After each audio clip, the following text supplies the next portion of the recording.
বন্ধু গো, আমি নিলাম রজব, আপনার দিলাম শাবান।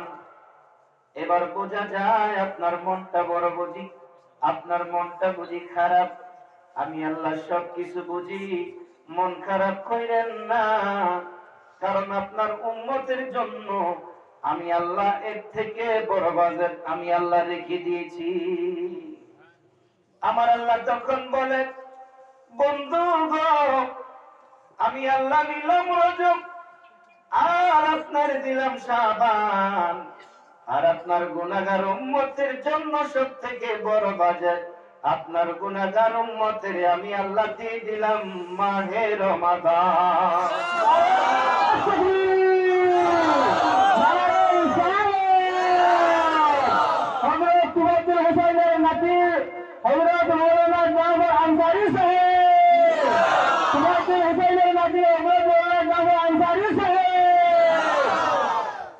বলুন তো, আল্লাহ যে আমাদেরকে রমজান দিল, এই রমজান পাইয়া বলেন আমাদের লাভ হলো নাকি লস হলো?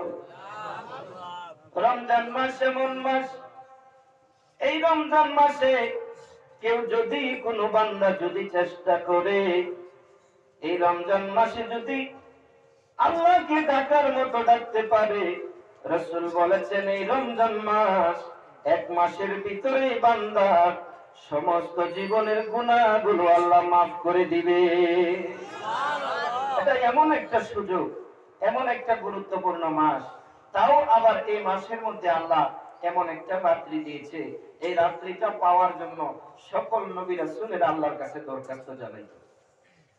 আল্লাহ বলেন, ইন্না আনজালনাহু ফি লাইলাতিল কদর। আমার আল্লাহ আমার নবীকে বলেন, বন্ধু গো, আপনি উম্মতদেরকে জানায় দেন, আপনার উম্মতদেরকে আমি আল্লাহ লাইলাতুল কদর দান করলাম। ওয়ামা আদরাকা মা লাইলাতুল কদর। বন্ধু, লাইলাতুল কদর কি আপনি জানেন গো বন্ধু? লাইলাতুল কদর কোন সাধারণ জিনিস নয়। আল্লাহ পরের অংশে বন্ধুকে জানায় দেয়, লাইলাতুল কদরি খায়রুম মিন আলফি শাহর।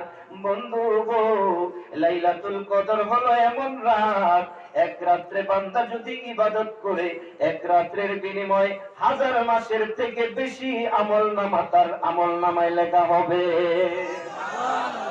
ইবাদত করবেন এক রাত, আল্লাহ কয় এক রাতের বিনিময় আমি আল্লাহ তোমার আমলনামায় 1000 মাসের ইবাদত করলে যেই সওয়াব হবে, 1000 মাস ইবাদত করলে যেই সওয়াব হবে, আমি আল্লাহ এক রাতের বিনিময় তোমার আমলনামায় 1000 মাসের নেকি আল্লাহ লিখে দিব।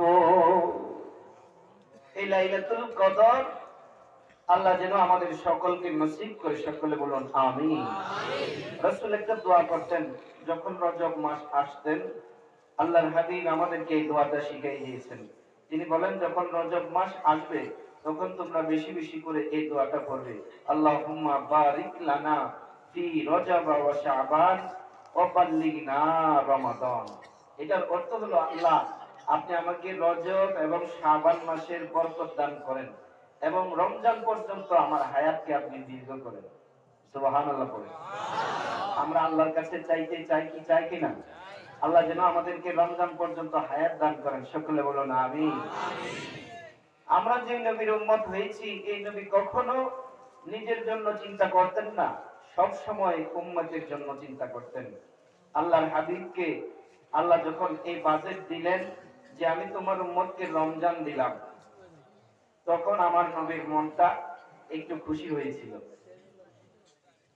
আমার আল্লাহ আমার নবীকে বলেন, নবী আপনি যেমন করে সব থেকে দামি নবী, আপনি যেমন করে সব থেকে উত্তম নবী, আপনার থেকে দামি নবী কেউ নাই। আপনি হলেন ইমামুল মুরসালিন, সকল নবীদের ইমাম। জোরে বলেন না সুবহানাল্লাহ। সকল নবীদেরও নবী হলো আমাদের নবী। কত বড় ভাগ্যবান কপাল আপনাদের। ইমামুল মুরসালিন, সকল নবীদের ইমাম বানাবে। আমার নবী যখন এই রজব মাসের যাবে, আমার নবী যখন মেরাজে যাবে, আমার নবী মসজিদে আকসার মধ্যে গিয়ে দেখে সকল নবী রাসূলেরা সেখানে দাঁড়ানো নামাজ পড়ার জন্য।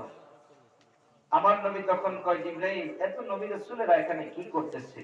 জিবরাইল বললেন, হুজুর, এখানে তারা 2 রাকাত নামাজ আদায় করবে। আমার নবী বললেন, তাই নাকি?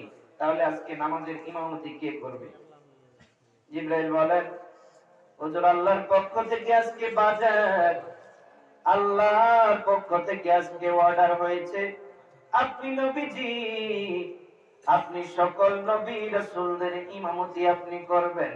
আমার নবী মুস্কি মুস্কি হাসে আর কয়, জিবরাইল রে, আমি নবী কেমনে ইমামতি করতে পারি? কারণ এখানে আমাদের আদি পিতা হযরত আদম, এখানে আমাদের ইব্রাহিম নবী এখানে দাঁড়ানো আছে, নূহ নবী এখানে দাঁড়ানো আছে।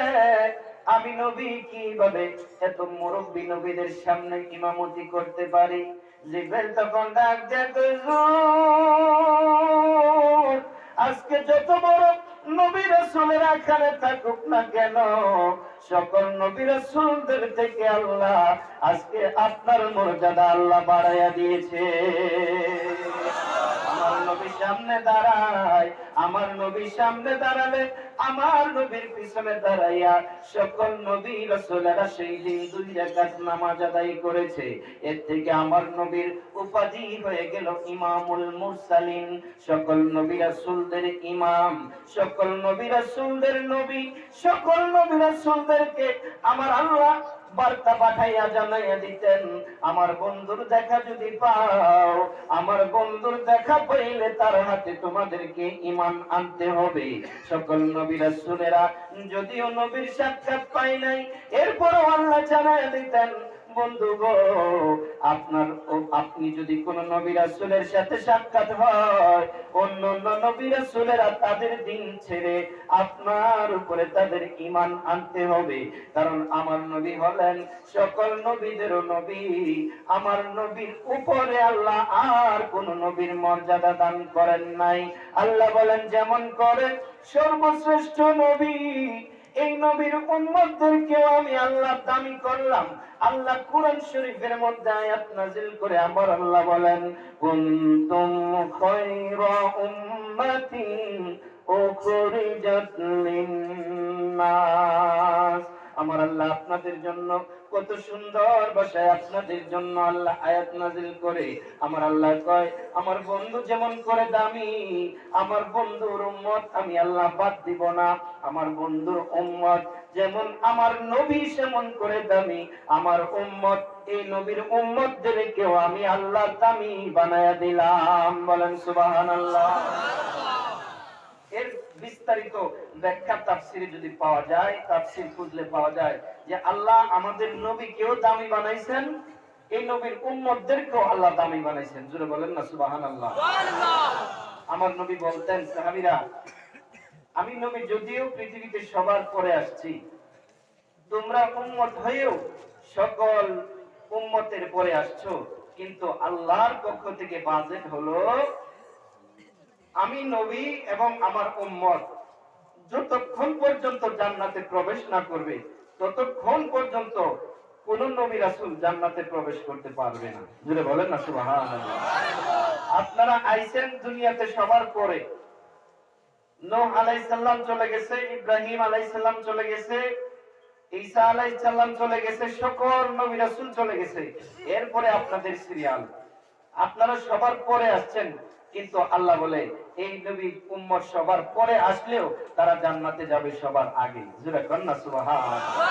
তাহলে বলুন তো, আপনাদের কপাল কি ভালো না মন্দ?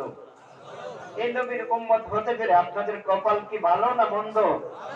এই জন্য এই নবীর ভালোবাসা, যে নবীর উসিলায় আমরা এত দামি হলাম, যে নবীর উসিলায় আল্লাহ আমাদের মর্যাদা এত বাড়াই দিলেন, বলুন তো এই নবীকে আমাদের ভালোবাসা দরকার আসেনি? এই নবীকে ভালোভাবে চেনা জানা, এই নবীর প্রেমে, এই নবীর ভালোবাসা আমাদের অন্তরে লালন করা দরকার আছে? কথা কয় না, দরকার আছে? আপনি যদি এই নবীকে নিজের জীবনের চাইতে বেশি মহাব্বত না করেন, ভালো না বাসেন, আপনি ঈমানদার হতে পারবেন না। রাসূল হাদিসে বলেন, লা ইউমিনু আহাদুকুম হাত্তা আকুনা আহাব্বা ইলাইহি মিন ওয়ালিদিহি ওয়া ওয়ালাদিহি ওয়ান নাসি আজমাইন। যতক্ষণ পর্যন্ত তোমার ছেলে মেয়ে বিবি বাচ্চা ভাই বেড়াত যা আছে সব থেকে বেশি, এমনকি নিজের জীবনের থেকে বেশি আমি রাসূলকে যতক্ষণ ভালো না বাসবা ততক্ষণ তুমি ঈমানদার হতে পারবা না। জোরে বলেন সুবহানাল্লাহ। তাহলে সব থেকে বেশি ভালোবাসতে হবে কাকে? নবীকে। বলেন কাকে? নবীকে। আপনারা মনে করতে পারেন যে আমরা তো সব থেকে বেশি আল্লাহকে ভালোবাসি। না, নবীকে ভালোবাসলে সেটা আল্লাহকে ভালোবাসা হয়। জোরে বলেন না সুবহানাল্লাহ। আল্লাহ কোথাও বলেন নাই যে শুধু আমাকে অনুসরণ করো। আল্লাহ বলেছেন আতিউল্লাহ ওয়া আতিউর রাসূল। কোন জায়গার মধ্যে আল্লাহ বলেন নাই শুধু আমাকে মানো। আল্লাহ সকল জায়গার মধ্যে আল্লাহর বন্ধুরে লাগাই দিয়েছে যে আল্লাহকে মানো, আল্লাহর বন্ধুকে মানো। জোরে বলেন না সুবহানাল্লাহ। তাহলে আল্লাহর রাসূলকে মানলে আল্লাহকে মানা হয়ে যায়। আল্লাহ বলেছেন কুল ইন কুনতুম তুহিব্বুনাল্লাহ ফাত্তাবিউনি ইউহিব্বুকুমুল্লাহ। জোরে বলেন সুবহানাল্লাহ। আল্লাহ বলেছেন যদি কেউ আল্লাহকে ভালোবাসতে চায়, আল্লাহর ভালোবাসা যদি কেউ পেতে চায়, তাহলে সে যেন আমি রাসূলের অনুসরণ অনুকরণ করে। আমার এই রাসূল যেভাবে জীবন আদর্শ পালন করে গেছেন, এই রাসূলের আদর্শ তারা যাতে বাস্তবায়ন করে। এই জন্য আজকের এই ছোট্ট আলোচনা থেকে বুঝতে পারলাম জীবনে যা কিছু ভালোবাসি, ছেলে মেয়ে বিবি বাচ্চা, সব থেকে বেশি ভালোবাসতে হবে আমার নবীকে। রাজি আছেন তো ইনশাআল্লাহ?